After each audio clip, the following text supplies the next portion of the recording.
We begin before the sea and sky meet, with a single figure rising like a poem made visible. This is The Birth of Venus by Sandro Botticelli, a painting that has shaped how we picture classical beauty for centuries. Notice the calm symmetry, the pastel palette, and the way every curl of hair feels intentional. Before we dive in, don't forget to like and subscribe. Your support helps us keep creating more educational videos like this one. Shift your ears to the upper left. Zephyrus and the nymph Chloris breathe motion into the scene. Look at their entwined bodies, wind-made flesh, robes and hair swept backward as if an invisible force is both revealing and protecting Venus. The turquoise and pale green of their garments flicker like sea foam. Ask yourself how breath becomes narrative here. They are not mere weather.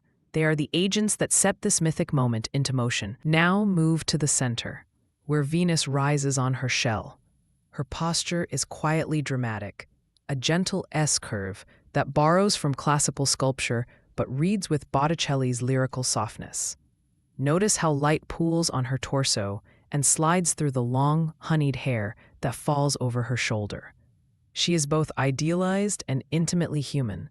You can almost imagine the artist searching for just the right tilt of chin to suggest modesty and presence. Focus now on the shell and lower form, a delicate cradle of pinks and creams. The shell is simultaneously stage and symbol, a vessel of emergence, a reference to myth and to the idea of beauty being born from the sea. See how the paint thins at the edges, letting the background breathe. Botticelli creates depth not with dramatic shadow, but with meticulous line and a soft, pearly palette that keeps the scene suspended between dream and daylight. Turn your attention to the right where a robed Hora waits with a cloak. Her gesture completes the story. Arrival becomes reception. The heaviness of her cloak, the warm ochres and russets, contrast with Venus's cool skin and the sea's blues. There is a balance here, the human act of covering, the ritual of welcoming a goddess into the world.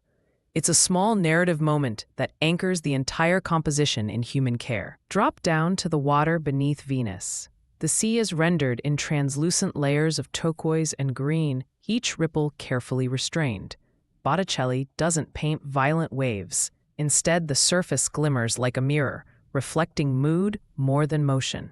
That calmness makes Venus's emergence feel inevitable, almost tranquil, as if the entire ocean conspired to present her. Notice the tiny highlights along the foam. They are like musical notes easing the eye along the shore. Look out toward the horizon, a pale shore and distant land under a cooling sky. The clouds are soft, the light diffused, and the horizon flattens gently, giving the scene a timeless quality. This background isn't empty. It frames the myth without competing with it. The muted horizon tells us where the world continues beyond this mythic instant, inviting a moment of quiet reflection once the drama of birth has passed. Return to the whole painting and take it in again. The Birth of Venus isn't just a depiction of an ancient story, it's a study in balance, breath and stillness, line and color, narrative detail and poetic silence. Botticelli asks us to linger on beauty as an experience rather than a fact. Look closely next time you see it. Hair, shell, a hand, a cloak.